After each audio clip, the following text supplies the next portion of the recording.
Role sir, या सगळ्या शाळा आयडी प्रकरणामध्ये मोठी कारवाई खरं तर आपण केलेली आहे.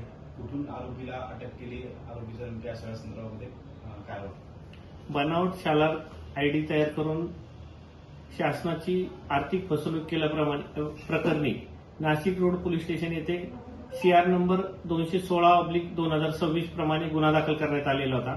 त्यामधील आरोपी नामे संजय भास्करराव गरुड, यास नातेपोते जिल्हा सोलापूर येथील एका फार्म हाऊसवरून अटक करण्यात आलेली आहे. सदर गुन्ह्यामध्ये आतापर्यंत 200 पेक्षा अधिक शाळांमधील बनावट शाळा आयडी केल्याप्रकरणी 1200 पेक्षा अधिक आरोपी निष्पन्न झालेले आहेत. घोटाळ्याची सध्याची व्याप्ती ही 160 कोटीची आहे. सर, या सगळ्या संदर्भात आपण तपास करताय. किती आरोपी आतापर्यंत अटक झाले आहे?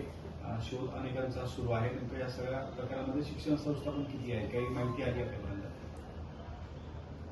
आतापर्यंत सदरच्या गुन्ह्यामध्ये 5 आरोपी अरेस्ट करण्यात आलेले आहेत आणि शिक्षण शाळा ज्या आहेत त्या 200 पेक्षा अधिक निष्पन्न झालेल्या आहेत.